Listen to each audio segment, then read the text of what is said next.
jamu pokok, siram pokok bunga, terus pokok bunga.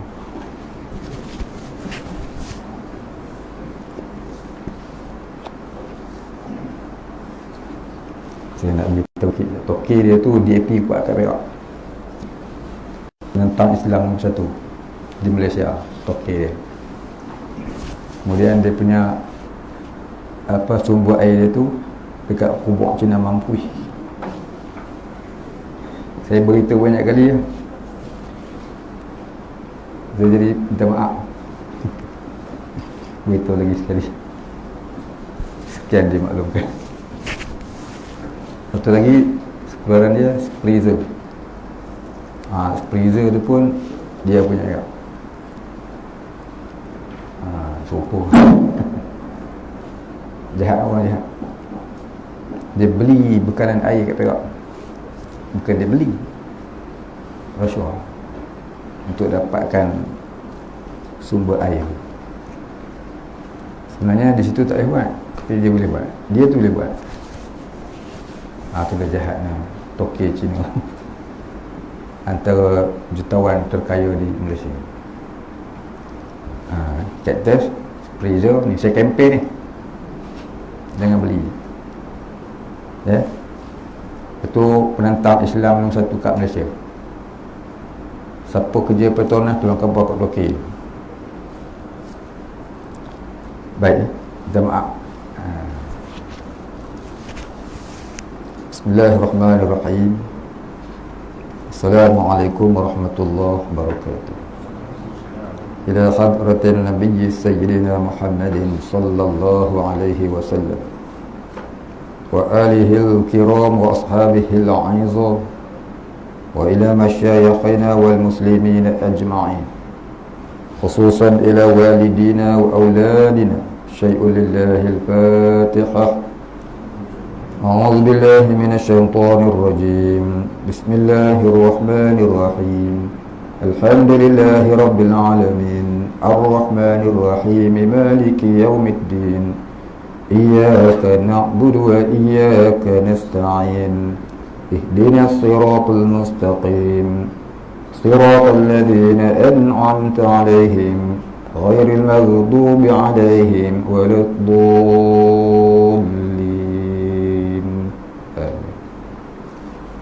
Alhamdulillahi rabbil alamin.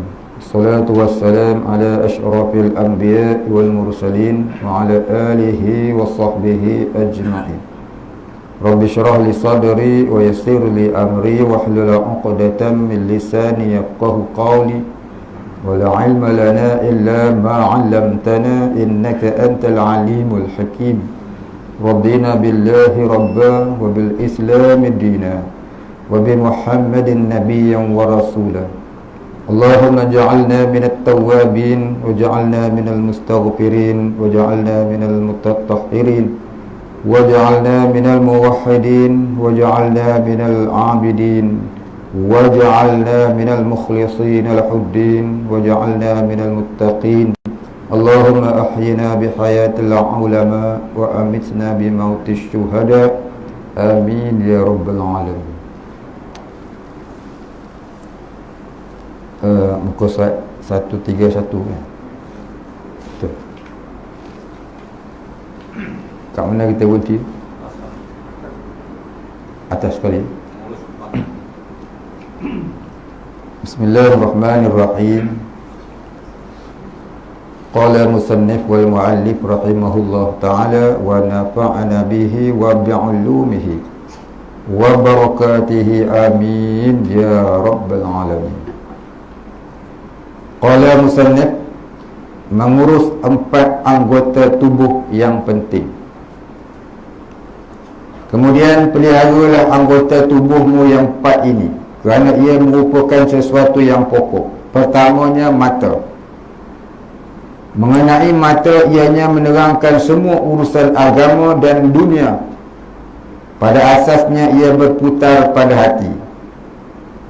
Adapun bahaya atau penyakit yang menjangkiti hati dan kebimbangan serta rosaknya, maka semuanya datang dari mata. Untung orang tak ada mata, dosa mata tak ada. Tapi ada satu cerita dekat Pulau Pinang, orang buta nipu orang jelek.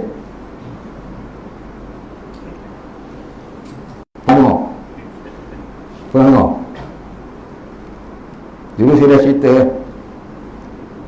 orang buta nipu orang jelek. 12 orang cikgu kena nipu dengan orang buta seorang. Cikgu kena tipu pada muka. Cikgu ni baik, tapi dia kena tipu dengan orang buta. Kisnya beli barang dapur. Jadi kes ni tak mau cerita dah lah, pasal dah cerita dah dulu. Dia tahsilul hasil. Ya. Jadi kalau orang buta lah nipu orang jelek, kata kat sini mata lah punca rosak, macam-macam benda. Jadi kalau orang jelek nipu orang jelek, munasabah lah pasal dia jelek. Tapi kalau orang buta nipu orang jelek, maknanya ini teruk pada Fir'aun lagi. Kalau Dajjal mata buta sebelah, ini buta dua belah. Alhamdulillah. Sepatutnya dah mata buta sebelah, satu kelebihan pada dirinya untuk jadi orang yang takwa Allah. Satu dah punca maksiat dah tak ada. Ya, sayang lah. Jadi lagu tu sayang. Itu orang buta nipu orang jelek ni, saya nak cerita tuan-tuan. Ada lagi satu yang kadang-kadang kita tak perasan. Dia buta, tapi dia nipu kita untuk menjauhkan diri daripada Allah. Macam mana? Jadi penyanyi rock. Ada penyanyi buta matanya, dah buta di dunia, buta pula di akhirat, membutakan pula mata hati orang lain, jadi jauh dengan Allah. Maka ni namanya berdouble-double buta dia. Double blind. Ni teruk ni tuan. Dah buta, membutakan pula orang lain. Ya, duduk tepi jalan main muzik. Ya, yang perempuan nyanyi tudung pun tak pakai, buta itu. Yang jantannya tua dah pun main muzik, menjauhkan orang dari Allah. Ini termasuk dalam ayat 6 surah Luqman. Orang yang menyesatkan manusia dari jalan Allah, yang menggunakan lahwal hadith. Apa lahwal hadith? Sajak, syair, seni kata yang menjauhkan orang daripada ingat kepada Allah. Mereka ni semuanya ahli-ahli neraka kalau tidak taubat kepada Tuhan. Yang ni cukup banyak. Sepatutnya buta tak bawa orang jadi sesat, tapi dah buta menyesatkan orang pula. Ya, akal tak ada akal. Akal ada, bukan tak ada akal. Bukan tak boleh cari jalan kebenaran. Ya, ini disebutkan buta di dunia, buta di akhirat. Wal-iyazubillah min zalik. Asal makna buta di dunia dan buta di akhirat ni ialah orang yang buta di dunia pada jalan akhirat, tapi matanya celek. Dan jadi buta di akhirat disebabkan mata yang ada di dunia tak digunakan kepada jalan yang hak. Tapi lebih dahsyat tuan-tuan, dahlah mata kepala tak nampak, mata hati pun tak nampak. Wal-iyazubillah. Minta jauh dengan Allah Ta'ala. Baik, ya. Kerana itulah maka Sayyidina Ali karamallahu wajhah berkata, orang yang tidak mampu menguasai matanya, maka hatinya tidak ada harganya. Mata tak dapat nak dikuasai supaya jadi orang yang takwa Allah, maka sebenarnya hatinya tidak ada nilai walaupun duduk dinilai. Kedua, lisan ataupun mulut. Lisan ni dalam bahasa Arab maknanya lidah. Mengenai lisan ini, apabila kamu mampu menjaganya, maka ada keuntungan bagimu dan ada ghanimah serta hasil jerih payahmu dengan kesungguhanmu itu. Sesungguhnya kemanisan ibadah dan taat dapat diperolehi dengan memelihara lisan. Nabi kata, yaqulu khairan aw liyasmut. Katalah yang baik ataupun duduk diam. Hang tak boleh nak cakap benda baik, hang duduk diam. Kalau nak cakap juga benda yang tak baik, rujuk dengan syarak dulu. Adakah perkara ini boleh jadi baik pada orang yang dengar dan aku yang menuturkan? Benda ni nampak macam tak baik ni, tapi nak kena cakap juga ni. Ni kalau cakap ni orang marah ni, terasa hati, tergerih hati. Benda tak baik bukan? Katalah yang hak, qulil haq wa in kana murran, kata Nabi. Katalah yang hak walaupun ianya pahit. Ya, pahit nak cakap ni. Tapi kalau tak cakap, ya, nanti bertambah punah umat Islam contohnya. Jadi tuan-tuan dirahmati Allah, saya nak beritahu sikit. Zaman PKP ni memanglah ramai orang tak ada kerja, orang susah. Jarang adalah pula orang-orang yang baik hati nak menderma. Nak derma ikan sardin, derma kicap, beras. Saya nak beritahu tuan-tuan dirahmati Allah, sifat menderma tu sangat dah terpuji dalam Islam. Kita ucapkan syukur masih ada orang yang sudi, ya, untuk menolong orang yang susah dikala, ya, umat Islam sekarang ni dalam kesempitan sebab tak ada kerja dan sebagainya. Namun begitu tuan-tuan dirahmati, apabila kita nak menghulurkan derma, tilik pada syariat dulu. Adakah perkara yang kita nak derma itu menguntungkan orang Islam atau menguntungkan kafirin? Takut kita nak tolong orang Islam tapi menguntungkan kafirin. Apa dia? Pergi beli barangnya made in China, made in Japan,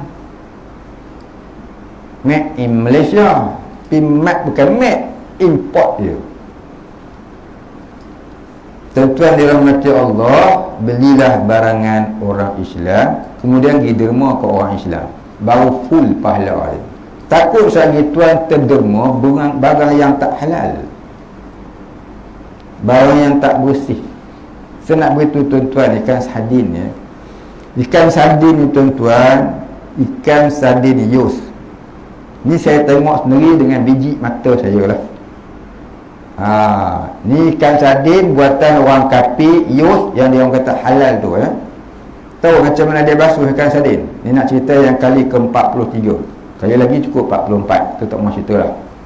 Ikan sardin yus ni tuan-tuan, ikan sardin tu memanglah disiam, dibuang tai apa semua. Tapi cara basuh dia macam mana? Dia bubuh dalam raga. Raga tu ada tukar meja ni, sedikit buah meja aku buat contoh. Kemudian tingginya pun lebih kurang juga, mungkin 3 suku ni. Dia berus mereka dalam tu, ya. Nanti dia lalu ke air. Lalu tu sekali lalu kan? Lalu air sampai ke gelau tempat dia masak. Ya, gelau tempat dia masak lalu. Jadi air mutlak tu kena ke atas lah, ke bawah tak kena. Ya, ke atas dia kena, pasal ikan tu bertindih. Ke bawah tak kena. Macam tu dia kata suci. Macam mana becok halal dia tahu lah. Kita tanya Zaki mana pula. Itu di Malaysia kan, yang dibuat di Malaysia. Yang halalnya memang halal betul, memang Zaki bagi. Kalau dibuat kat luar negeri, halal pun pakai tulis sengit dia pun. Macam tu Allah, tuan-tuan dirahmati Allah ya.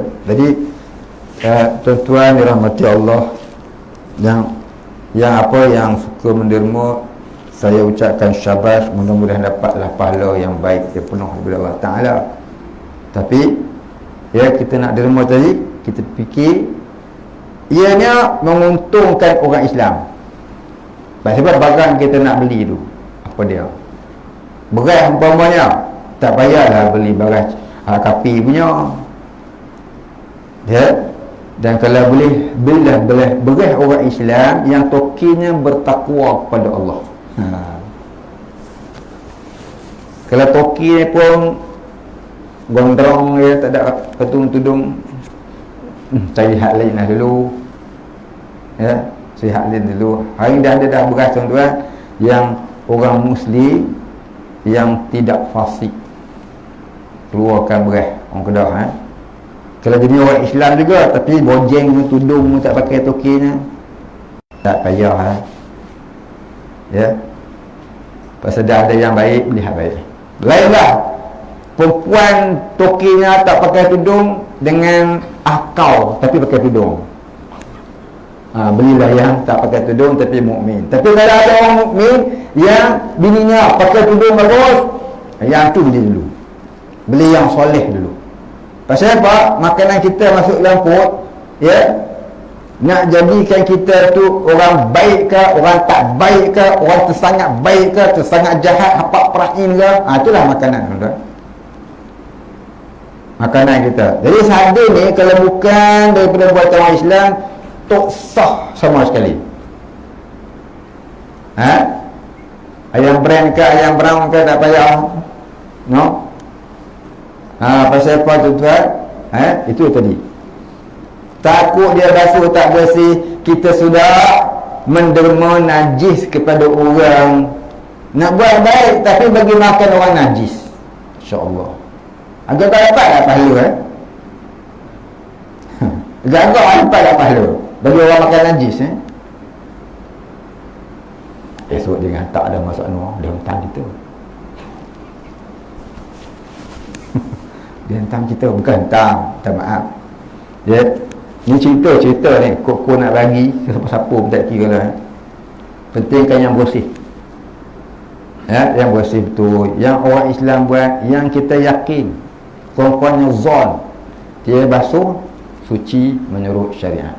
Tidak, kita bukan sekadar tak dapat pahala, berdosa lagi tuan-tuan. Boleh tak kita wakaf barang curi kat surau?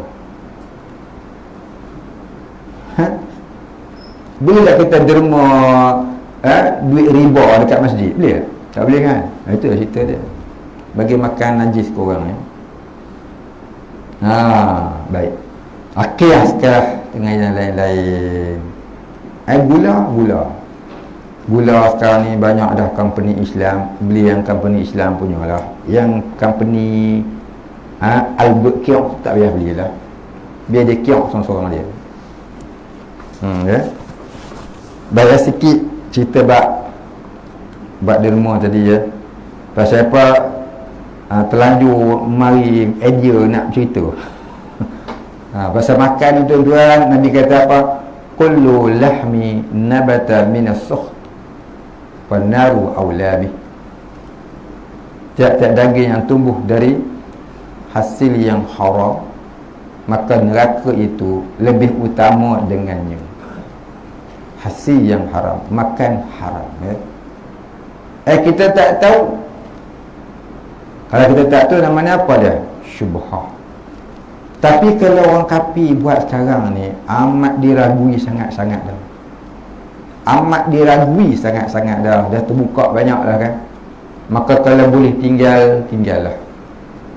Boleh tinggal tu, tinggallah. Ya. Yang tak boleh tinggal tu kita zon kata dia ni benda yang masih lagi halal lah. Yang tak boleh tinggal buat guana. Tapi kalau dia dah ada barang-barang buatan orang Islam, belilah buatan orang Islam. Satu lagi, susu tuan-tuan, susu tu beritahu tuan-tuan kerana banyak produk Muslim kan, antaranya Saji contohnya. Jadi FNN tu sudah beli tuan-tuan. Ini semua company mengepuk orang Islam. Jenis-jenis FNN dia yang seumpama dengan FNN ni. Ya, tuan-tuan pun tahu kan FNN Tokyo dia siapa? Musuh Islam nombor 1 juga kat Malaysia ni. Macam Tokyo kilang air mineral kat Taiping tu lah. Tuan-tuan tengok kilang air mineral Jalan Air Kuning Taiping tu dekat dengan kampung saya tu. Tahu sangat dah tu. Tu tak payah lah nak beli. Ya. Begitu juga dengan company-company yang lain. Sekarang banyak air mineral keluaran orang Islam. Tapi kita ni pula tak mau pula. Mahal dia kata lah, mahal 20 sen pun, 30 sen mahal pun. Kawan tu besok nanti dia duit banyak, dia keluar zakat, dapat balik kat orang Islam. Yang kafir ni dia jual murah, dia untung dia buat apa? Dia bunuh kita orang Islam. Ya, dia bunuh kita, dia penayar kita. Macam-macam benda dia buat bagi kita ni jadi rosak Malaysia. Baik ya. Banyak lagi nak cerita. Tapi cukuplah setakat tu ya. Kiaskan dengan lain-lain. Bila kita nak menderma, pastikan kita derma itu ialah makanan atau minuman yang dibuat oleh orang Islam, yang tidak diragui kesucian dan kebersihannya, dan orang itu pula bukan hanya menjaga kebersihan dan kesucian, bahkan dia tu orang yang bertakwa kepada Allah. Tak maulah rambut bojeng. Rambut bojeng. Nama Islam.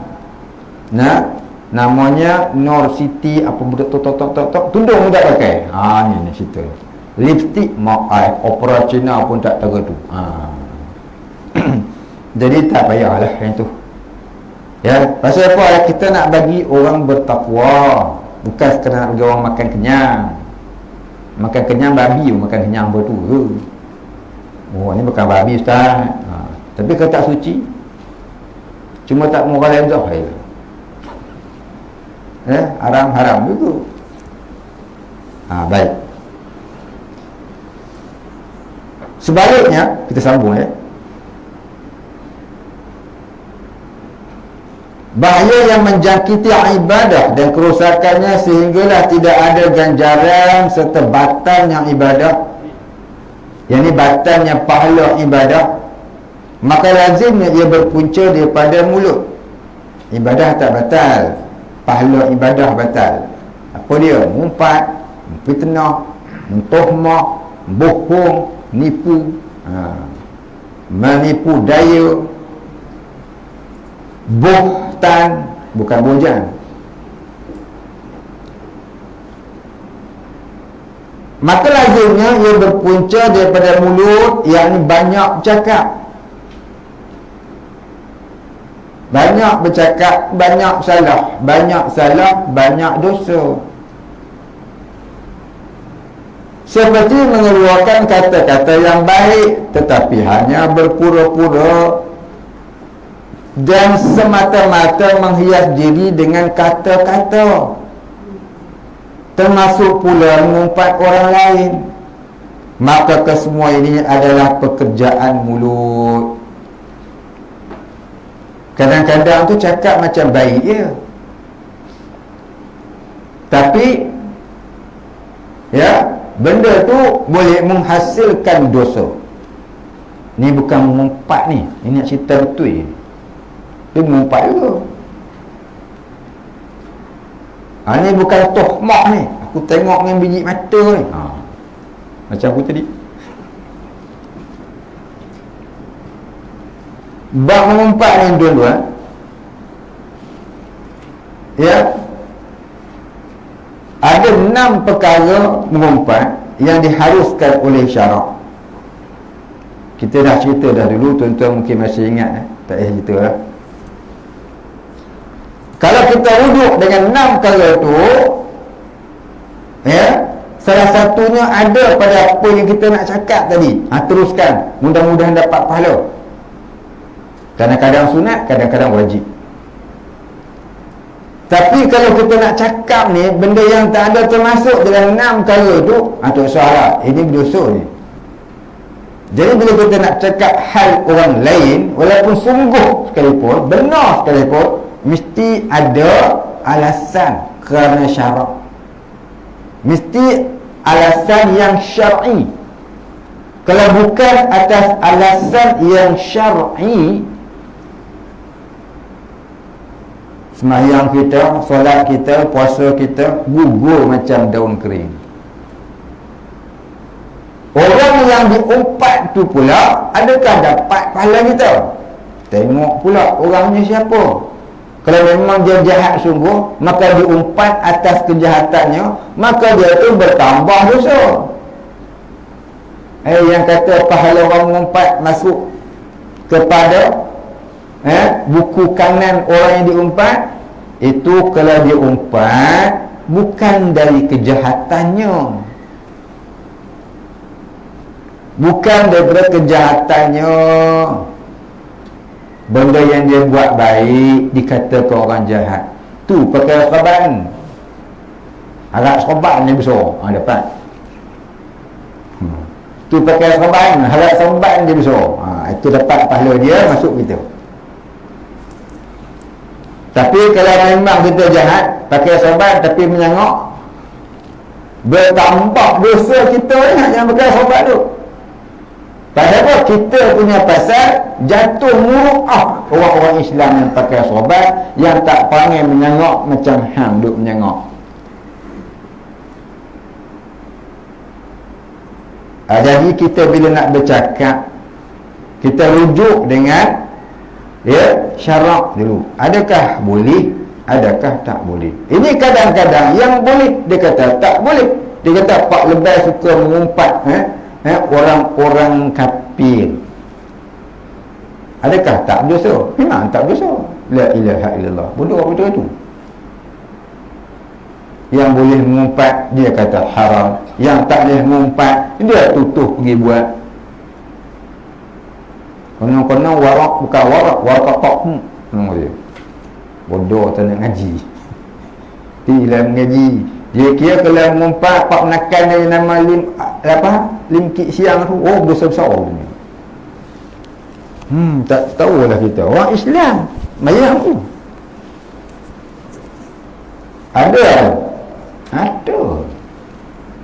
Siang sungguh tengok. Inilah dia.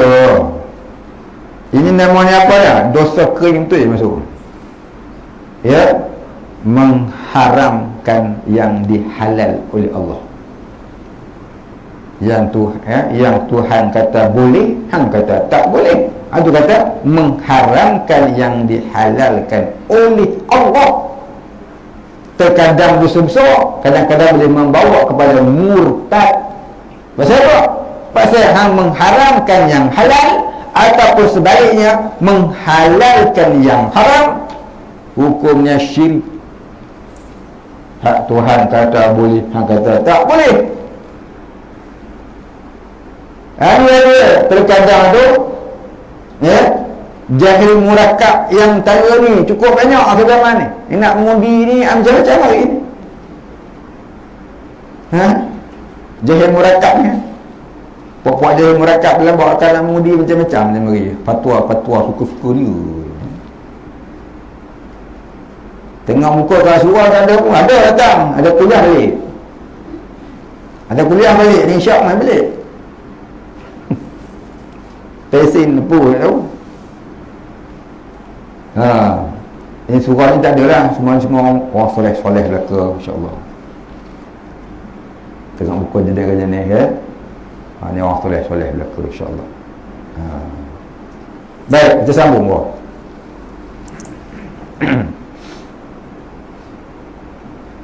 Lisan dapat merosak ibadahmu dengan hanya satu perkataan. Apa yang engkau peroleh selama 1 tahun dengan susah payah juga dapat dirosak oleh satu kata sahaja. Malah 5 tahun, 10 tahun dapat dirosak oleh satu perkataan. Kerana itu ada orang yang berkata, tidak ada sesuatu yang paling pantas dipelihara lama selain daripada apa yang diakibatkan oleh lisan. Nabi pernah kata, al-ghibatu asyaddu minaz zina. Mengumpat itu lebih besar dosanya daripada zina. Pasal apa? Zina hanya membabitkan 2 orang. Kalau mengumpat dengan boleh merosakkan satu masyarakat. Barangkali tuhmah yang menyebabkan aib orang yang tidak bersalah. Barangkali tuan imam, barangkali tuan guru, barangkali ustaz, barangkali ustazah yang tak bersalah dituhmah. Habis pak imam kena tuhmah.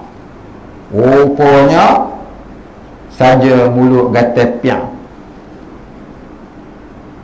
Ini dia tuan-tuan, merosakkan satu masyarakat. Orang pandang buruk dengan pak-pak lebay. Orang pandang buruk dengan ahli surau, ahli masjid. Itu geng-geng Pak Imam tu itu. Pak Imam kaki tu. Jadi maknanya sebab tuhmah tadi ni merosakkan habis orang-orang agama. Ini dikatakan al-ghibah. Al-ghibatu asyaddu minaz zina. Ribah itu, mengumpat tu lebih besar dosanya daripada zina. Al-Quran dia kata al-fitnatu asyaddu minal qatl. Fitnah itu lebih besar, lebih berat daripada membunuh. Ulama-ulama tafsir bersalah-salahan pendapat dalam mentafsirkan maksud al-fitnah. Apa maksud al-fitnah di situ? Setengah ulama tafsir berkata fitnah itu ialah tuhmah, iaitu berkata sesuatu yang tak betul dengan hal orang lain hingga menyebabkan rosak seluruh masyarakat. Maka itu lebih besar daripada membunuh. Kerana apa? Membunuh membabitkan satu nyawa. Habis dah, habis ya. Tangkap si pembunuh, pencung, out, habis cerita.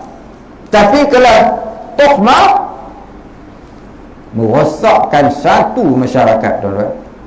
Mulut dia lebih tajam daripada mata pedang. Itu kata setengah ulama tafsir. Dia kata al-fitnah di situ dengan makna tuhmah. Fitnah ni umum ya. Bukan fitnah yang dipaham oleh orang lain. Fitnah dia faham oleh orang lain, tuhmah ya, dia tak ada. Tapi tuhmah dalam Al-Quran ada lebih daripada 10 makna. Dulu saya dah sebutkan. Ya, tuan-tuan tengok balik. Ada baca apa dulu bukan? Ada 11 ke makna dia. Ya, yang saya sebutkan dulu makna fitnah. Baik. Setengah ulama yang lain berkata al-fitnatu asyaddu minal qatli, itu al-fitnah dengan makna syirik. Tu kata tadi, fitnah terkadang makna syirik, kadang-kadang tuhmah. Maksud dia apa dia? Syirik itu lebih besar, ini lebih azabnya di akhirat nanti daripada membunuh. Dan kata setengah ulama yang lain pula, dua-dua tu betul berlaku. Kerana apa? Ada sandarannya, ada hujahnya. Jadi bunuh pun apa? Tuhmah pun jangan, syirik pun jangan. Mana lebih besar? Syirik ke tuhmah? Syirik lagi lah besar. Bukan ya? Baik, habis. Satu ketika Nabi SAW didatangi oleh seorang sahabat. Sahabat ni tanya, ya Rasulullah, tolong ajar aku satu ilmu yang aku akan amalnya sehingga aku mati, yang menyebabkan aku nanti di dalam alam akhirat aku denganmu bersama. Aku nak amal satu amalan ni, dia mana kalau aku mati nanti di akhirat nanti, aku denganmu ya Rasulullah, kita bersama. Maka Nabi kata apa? Kau jaga ini, kau jaga ini, kau jaga ini, kau jaga ini. Nabi tunjuk dengan jari telunjuk kepada lidahnya. Dia disebut dalam hadis. Nabi kata, engkau jaga ini, sambil jari telunjuknya menunjuk kepada lidahnya. 3 kali. 3 kali Nabi berkata demikian. Jaga ini, jaga ini, jaga ini. Maknanya apa dia? Susah sungguh nak jaga tu. Yang lain hang boleh buat. Sembahyang malam hang boleh buat. Pergi surau masjid boleh buat. Ya, menuntut ilmu boleh buat. Pakai mask boleh buat. Tak pakai benda 1000. Pakai boleh. Tapi kau nak jaga hak dalam. Ada orang kata pakai mask ni simbolik daripada jaga lidah. Tapi tidak. Pakai mask pun merah lagi. Jadi tuan-tuan dalam aturan Nabi ajar ni susah nak jaga lidah ni. Sampai Nabi sebut 3 kali. Susah sungguh jaga lidah dia. Lidah ni bukan hanya mengumpat, mentuk mak, ya, bersumpah palsu, apa lagi, berdusta, berbohong, menipu, pembelaan. Bukan itu saja. Terkadang dia cakap agama pun, tapi dia putar belikkan ayat-ayat Allah. Ini lagi besar dosa dia. Terkadang membawa kepada murtad, menghalalkan yang haram, mengharamkan yang halal. Dah tu dia tu seorang ulama, seorang tuan guru, seorang itu, seorang ini, yang diikut akan kata-katanya. Ini lebih besar. Inilah munafik besar nama dia.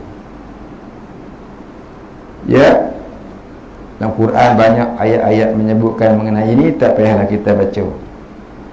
Ya, banyak orang di akhir zaman menjual agama untuk mendapat upah yang tidak seberapa, thamanan qalila. Ya, cakap benda yang orang tak marah ya. Agar orang marah tak payah cakap. Cakap benda orang tak marah ya. Yang orang marah jangan cakap, nanti kena gam, income kurang. Jangan cakap lebih-lebih, nanti orang gam, nanti kena tarik kuliah, anak bini kau nak makan apa. Habis tu cakap yang orang suka, yang tak suka tak payah.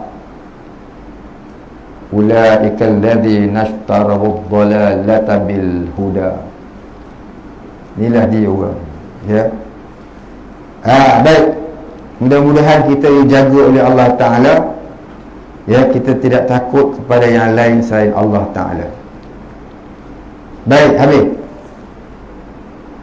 Ada satu riwayat seperti mana berikut. Salah seorang dari ahli ibadah yang 7. Bukankah saya baca ni? Belum lagi ya? Belum Mana saya baca?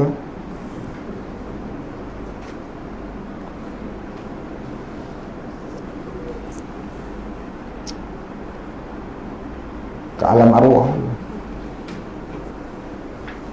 Ada satu riwayat seperti mana berikut.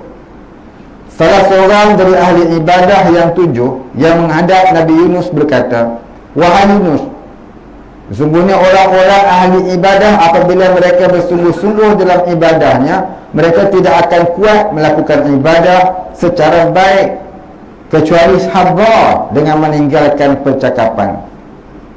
Jadi yang menyebabkan orang kuat beribadah ialah tidak bercakap hal-hal yang tidak ada gunanya.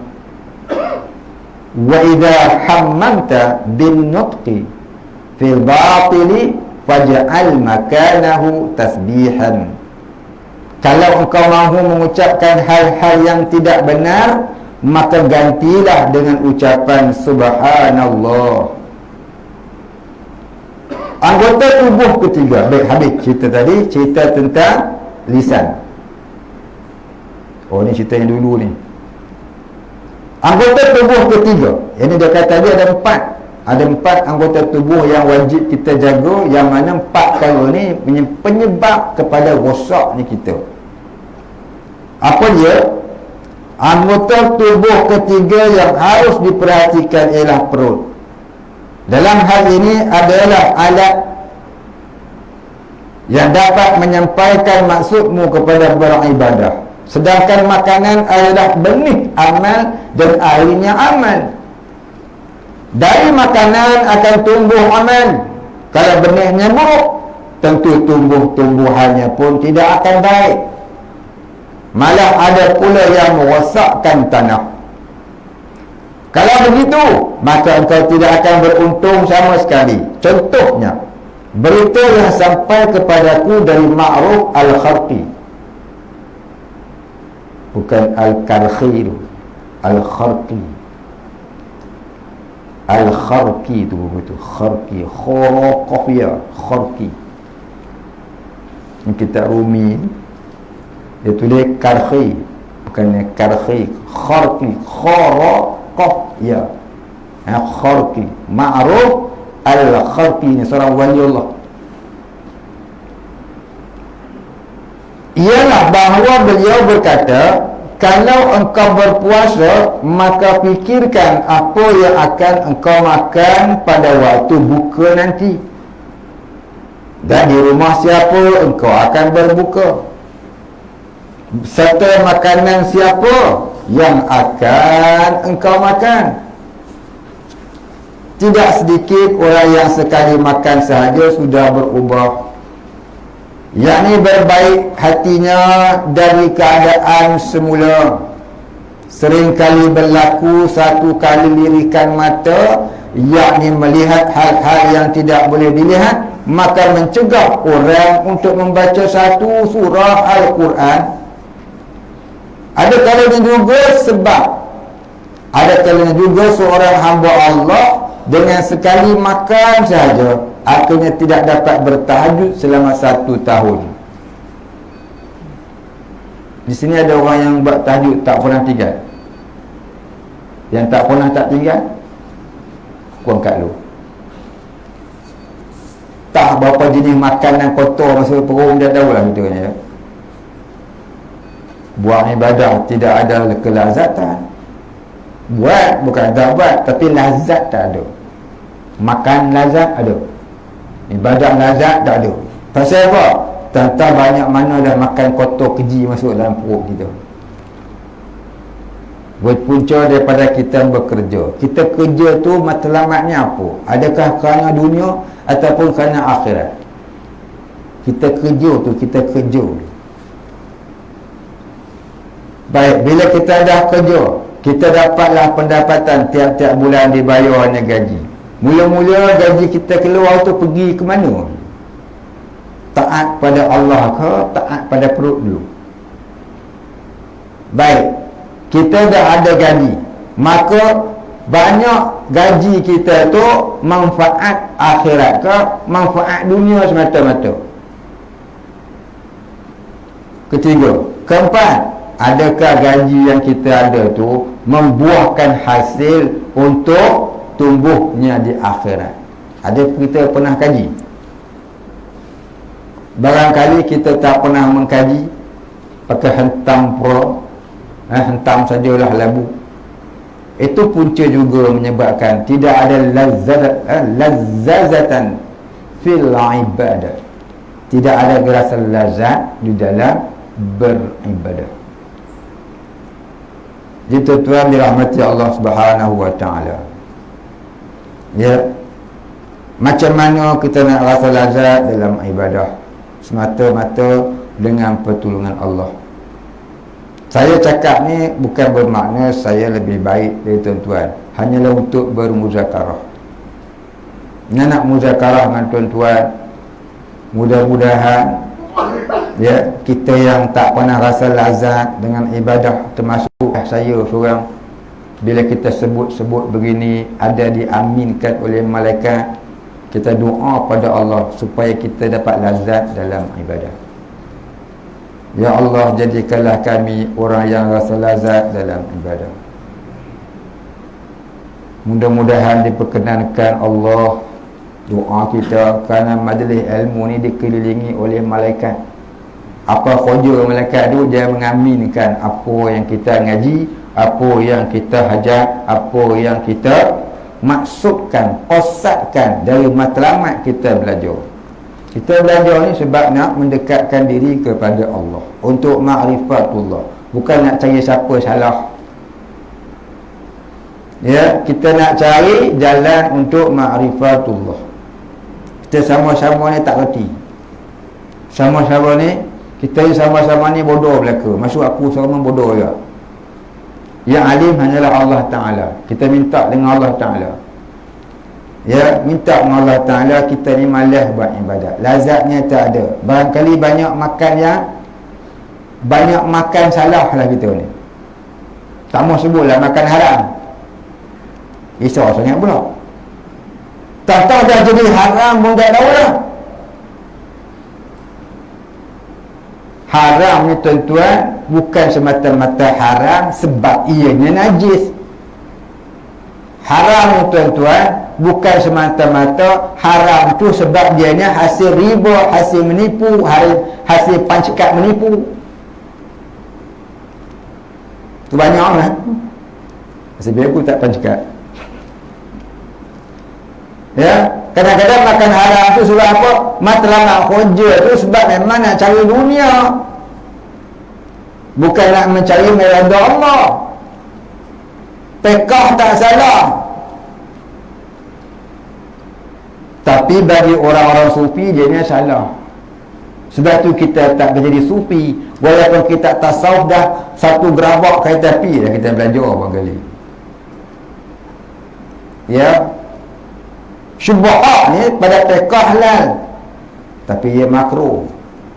Syubhat pada tasawuf haram. Benda syubhat ni pada tasawuf itu haram. Orang sufi mengharamkan benda syubhat. Kita Allah maaf. Beli roti kuatai, biskut Mary, apa lagi? Beli bagi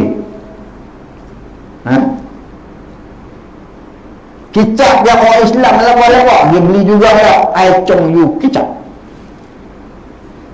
Putri Paredok makan juga lagi tu. Ya, yang kapi buat ni kita reject. Macam saya kata tadi, kita nak menderma.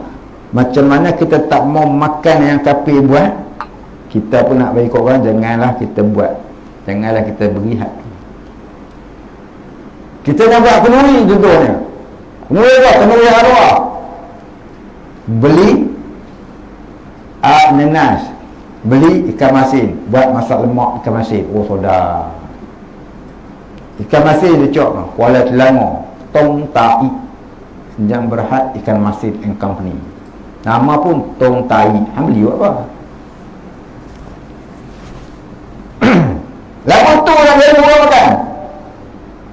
Kau jangan najis ke belum? Ikan masin besar-besar lagu tu kelahak kapi buat Cina kapi mata sepet dia buat. Tu saya cerita lah tuan-tuan tahu kan macam mana dia buat kan. Tak najis ke? Kita buat kenduri ni pula, panggil 1,000 orang, siap buat balik lagi 2,000 orang dah makan, kau mau lagi 2,000 orang makan haram, kita yang bagi makan. Kita pula yang bagi makan tak fikir lah. Yang bagi makan terus ni menanggung 2,000, masuk hang seorang lagi. Mana tak bolak hati-hati, mana nak bagi lazat ibadah. Ish. Tak banyak mana dah masuk dalam perut kita ni ya. Itu belum lagi ditilik zaman-zaman dulu ni yang banyak makan daging beku. Bukan yang bau keluar dari situ ni. Kita duduk aja makan kat kedai daging, namun daging lembu. Ya? Kat kedai makan tak kilan Melayu ke mamak ke, tak kira lah kan. Makan pula kat surau buat masak lemak, cili api, daging, bahan tak ada sodak nak makan. Rupanya dia beli daging itulah. Daging yang berkentakak tu. Haram tak kita makan? Taklah haram, saya tak tahu. Ya. Tapi kita golak tak? Golak juga, cuma tak berdosa je lah.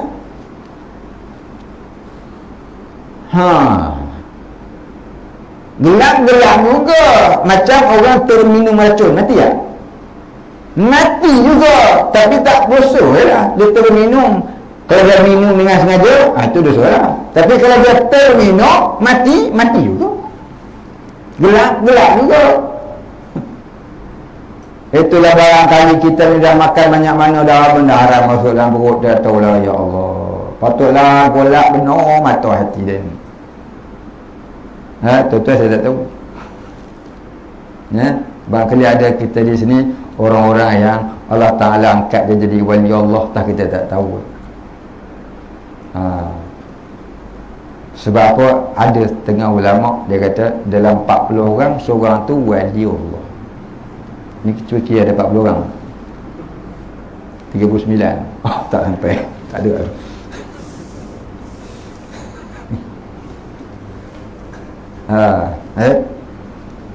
Apa maksud wali Allah dalam 40 orang seorang wali Allah? Maksud dia tu banyak lah. Tapi ada perkataan ulama-ulama sufi, dia kata begitu. Sebab tu kita ni kena duduk dalam jemaah yang ramai, jangan duduk dalam jemaah yang sikit. Cuma jadikan kita tu orang yang sedikit. Apa dia? Wa qalilun minasyakirin. Sedikit benar orang bersyukur. Dah sikit macam dah apa yang ada. Baik. Susahnya kita nak jaga makan ni tuan-tuan. Kita dah jaga makan anak kita pula tak jaga. Aduh, kena juga. Yang bini nak jaga, laki tak jaga. Yang laki nak jaga, bini pula tak jaga. Yalah, hentam dua-dua lah. Makan saja lah, labuk.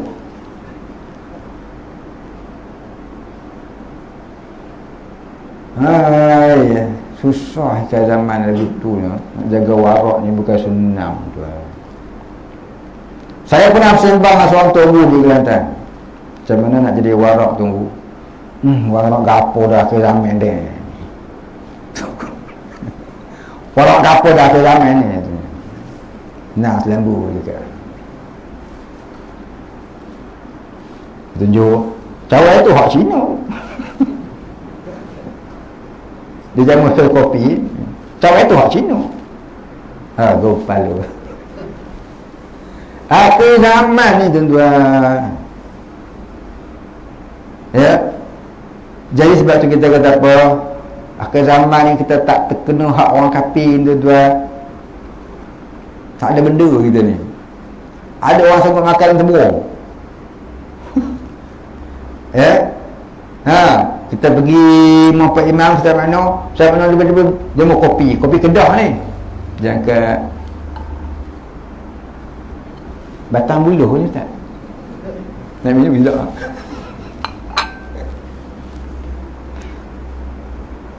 Ustaz Maknu kata, hang pergi Sarawak hantam no. Nasi dalam buluh. Aku nampak pelik lah. Kita tu dia lah penyakit kita orang Islam Melayu kita ni. Orang Islam Melayu kita ni. Kalau hak kafir buat, buluh pun lawak.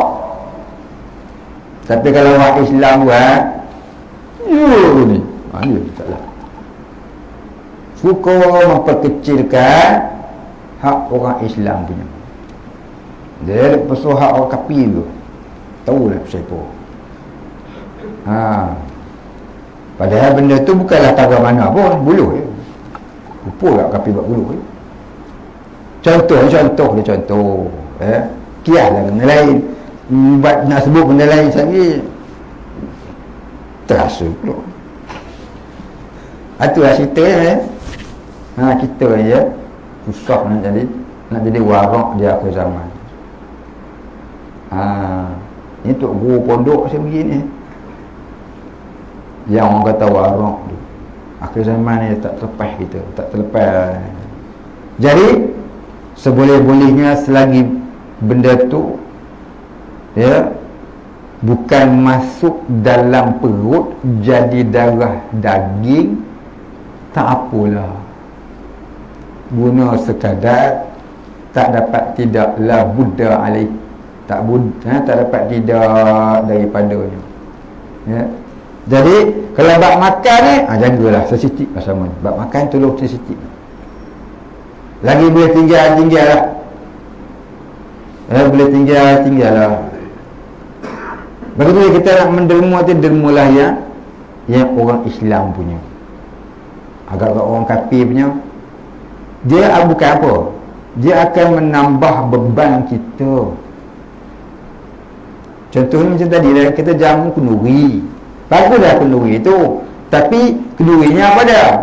Masak lemak ikan masin nenek, made in Kuala Selangor, syarikat Tong Tai Senyang Berhad ikan masin. Nampak? Kita bagi orang makan haji, kita tak ada apa-apa. 1000 orang makan, contohnya. Kalau orang dulu ni, dia kata apa? 1 ekor semut kita makan 40 hari benak. Betul tak? Betul tu. Bukan makan pun, betul makan. Ni kalau makan bukan besar semut. Ikan masin yang besar pokok ni 1000 orang makan. Kali tengok dengan semut 40 kali 40 hari kali besar ni, kali 1000 orang. Mati dulu lah. Tak tercelik mata. Buta hati, tak tercelik. Tak ada mati. Allah. Ya. Sebab makan tak jaga.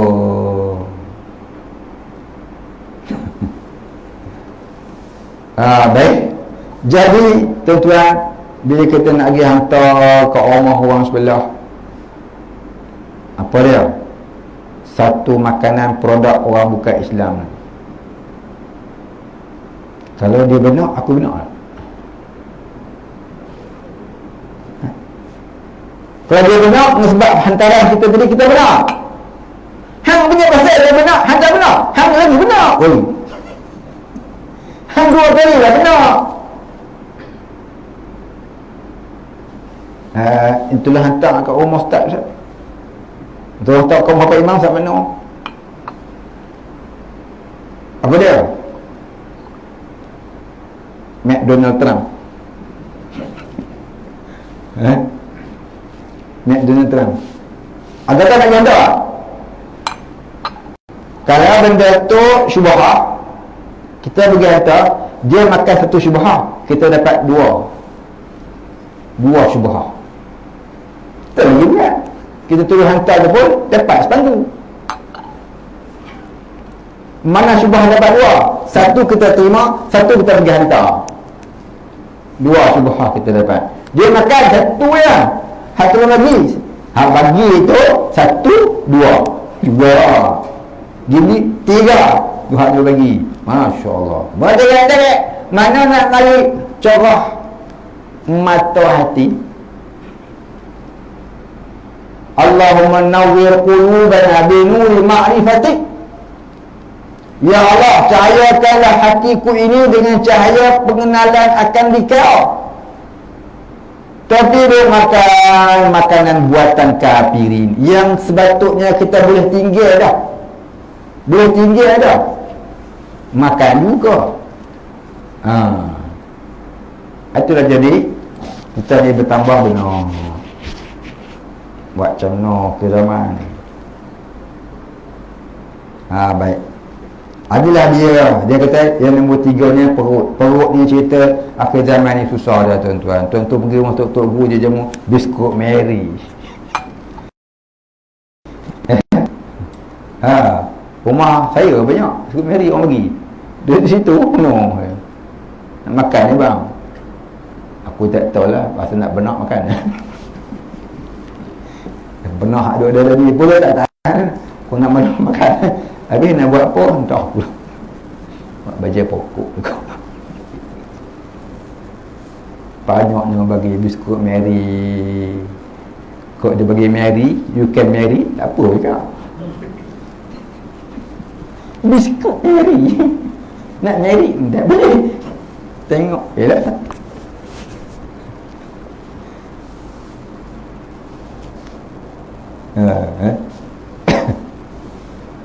Allah hai.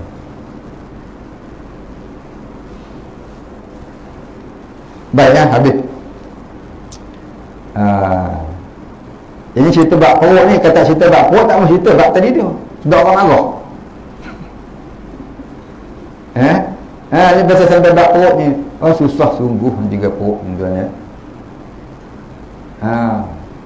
Allah hai. Perut, perut. Jaga cukup susah. Dia makan je tu. Kadang dia lapar, dia tak kira ada siapa yang masak. Ya, pergi kedai makan, tukang masak tu sembahyang ke tidak, tutup aurat ke tidak, tak tahulah. Janji boleh makan. Itu yang kita fikir bila nafsu tu nak menterdarah, betul tak? Kita tak pernah fikir, adakah aku makan ni nanti aku berat ibadat? Dah. Pasal apa? Pasal laqad khalaqnal insana lafi kabad. Sesungguhnya dijadikan manusia itu dalam keadaan, sesungguhnya kami jadikan manusia itu dalam keadaan kepayahan. Payahnya nak lawan hawa nafsu. Innal insana li rabbih lakanud. Sesungguhnya manusia itu lupa pada Tuhan. Bila dia terdesak, dia lupa. Lapar, lupa. Betul tak? Lapar kita lupa. Sakit pun kita lupa. Sehat pun lupa. Tak ada duit kita lupa. Ada duit pun lupa. Lupa manja. Betul tak? Innal insana li rabbih lakanud. Sesungguhnya manusia itu lupa pada Tuhan. Jadi kita dah lupa, tahu kita ni lupa pada Tuhan, tak mau pula cari jalan untuk jadi orang yang ingat pada Tuhan. Maka lupa itu bertambah-tambah.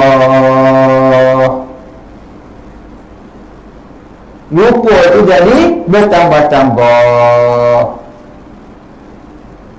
Bila rasa kita ingat Tuhan ni? Dulu masa duduk di alam lahut dulu ni, masa Allah Ta'ala tanya Allah tu birabbikum, tulus saja lah yang kita ingat Tuhan.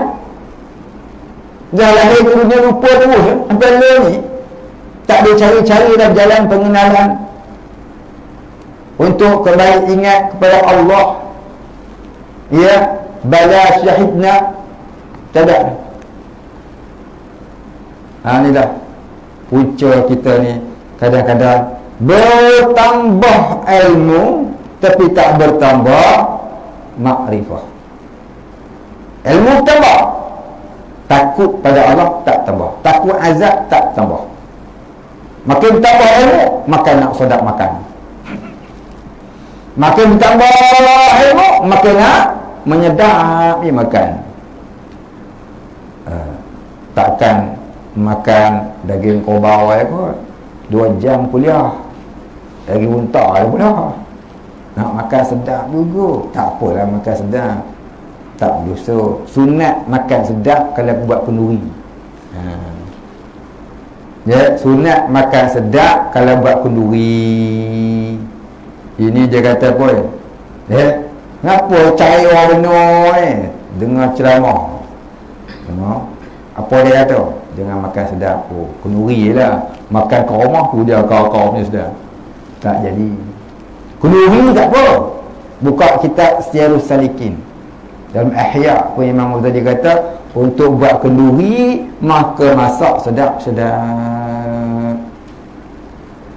Siapa tu? Pada pihak tuan rumah. Orang yang kena jaga makan jangan sampai terlupa pada Tuhan tadi, siapa dia? Tetamu yang hadir tu, hal dengan makan banyak pula. Memang tak makan banyak. Pasal apa? Nak balik qada ke rumah. Ni dia tuan-tuan. Tukang kenduri kena buat sedap-sedap. Tukang makan peri ni yang tu yang terkena bab ni. Bab kena jaga makan tu. Bukan semua orang Baik, Nabi Ibrahim pernah dia cari seekor kambing yang paling sihat yang ada kat rumah dia kerana nak menjamu tetamu yang datang. Tak ada dah kambing lain, melainkan satu ekor dia, anak kambing. Anak kambing tua sikit pada hal yang lain. Maka disembelihnya, dijamunya, tiba-tiba seorang pun tak makan. Pasal apa? Yang datang tu malaikat semua. Terkadang terjadi orang-orang ahli dah ni tidak dibukakan hijab itu. Dia tak kena itu malaikat dia punya. Bila diperkenalkan kami malaikat, kami tidak makan, tidak minum, boleh tahu. Bukanlah semua wali Allah itu kasyaf sehingga dapat kenal orang tu orang ni, orang tu orang ni. Nabi pun terkadang dia tak kasyaf kalau tak dibukakan oleh Allah. Walaupun dia tu ada kashful mukasyafah.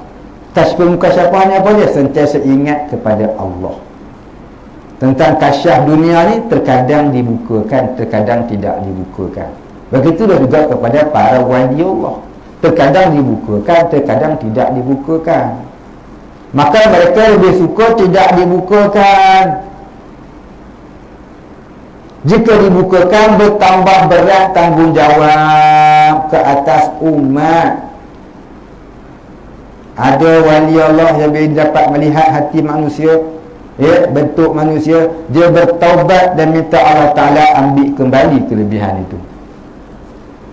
Pasal apa? Bertambah berat tanggungjawab yang tak sanggup dipikul. Orang wali-wali bukan macam kita tuan. Kita tengok orang senang, jealous. Orang susah, pandang muka. Orang senang, curi menyamut, kena nombor, dia dah ada ke tu. Kena orang susah, malas aja. Semua tak kena Padahal tu kasyaf sendiri je. Tapi orang yang dibuka ke hijab kerana kewaliannya, dia tahu sebab apa, yang tu jadi berat. Apa bila dia nampak orang tu begini, tu orang dia pula untuk mendoakan si fulan agar menjadi orang yang takwa Allah. Dikumpulnya nama-nama orang tu dalam wiridnya. Adalah pula muridnya pula tak beramal, apa yang dia ajar dia kena tanggung, dia tolong pula amalkan. Dia berat, sebab tu tak dibukakan lebih baik. Jadi orang wali-wali yang kita ni nak sangat benda lagu tu. Kita bomoh Jadi kalau orang tu nampak semua sentiasa dibuka, tak ditutup-tutup, jaga. Kut tu kasyaf kejinan nama dia. Tu darjah orang mustadrij. Kita jangan beramal nak terlebihan tu. Baik, habis.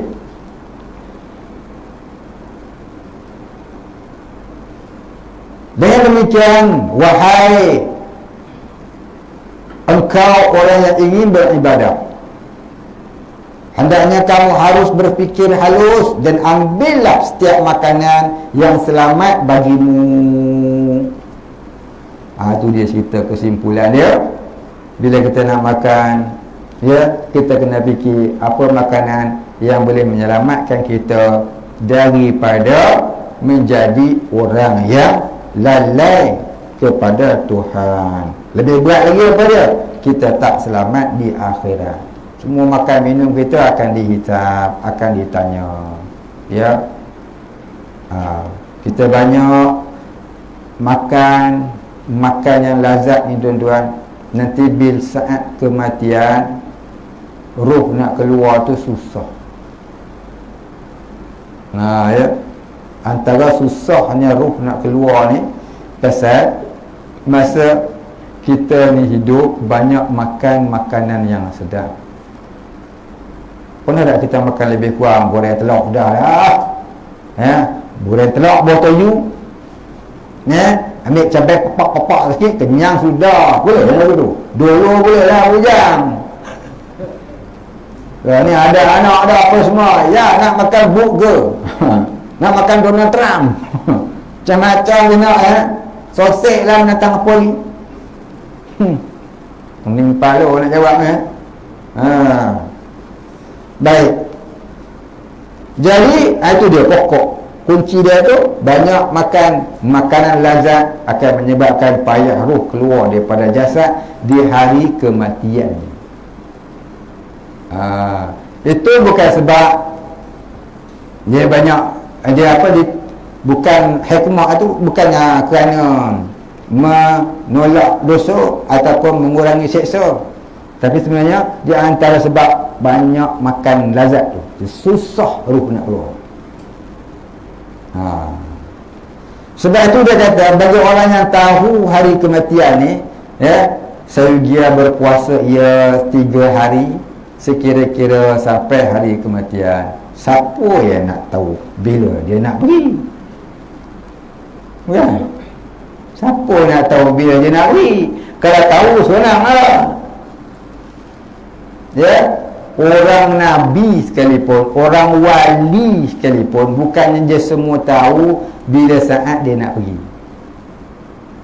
Kalau tak diberitahu oleh Allah Ta'ala, dia pun tak tahu. Tiba-tiba ada pula orang macam kita mengaku dia nak mati bila? Ada, nak kena tali gantung je. Hak tu dia tahu bila dia nak mati. Baik tuan-tuan, kita berhenti situ dulu, insyaAllah kita sambung. Kemudian katanya, apabila engkau memang ada perhatian terhadap hatimu. Ila akhirih, wallahu a'lam. Wala ilma lana illa ma'allamtana innaka antal alimul hakim. Wallahu a'lam. Al-Fatihah. A'udzu billahi minasyaitonir rajim. Bismillahirrahmanirrahim. Alhamdulillahi rabbil alamin arrahmanir rahim maliki yaumiddin. Iyyaka na'budu wa iyyaka nasta'in. Ihdinas siratal mustaqim. Siratal ladzina an'amta 'alaihim ghairil maghdubi 'alaihim waladdallin. A'udzu billahi minasyaitonir rajim. Bismillahirrahmanirrahim. Alhamdulillahi rabbil alamin. Assalatu wassalamu ala asyrafil anbiya'i wal mursalin wa ala alihi wa sahbihi ajma'in. Allahumma ighfir lana dhunubana warhamna wa antal ghafurur rahim. Allahumma ighfir lana dhunubana wa liwalidina warhamhum kama rabbayana shighara wa limashayikhina wa lil muslimina ajma'in birahmatika ya arhamar rahimin. Allahumma nawwir qulubana binuri ma'rifatik ya fattah ya razzaq. Iftah lana fathan qariba kama fatahtahu ala anbiya'ika wa awliya'ika wa 'ibadika as-salihin. Wa sallallahu ala sayyidina Muhammadin wa ala alihi wa sahbihi ajma'in. Subhana rabbika rabbil 'izzati 'amma yasifun. Salamun 'alal mursalin walhamdulillahi rabbil alamin. تقبل الله منا ومنكم.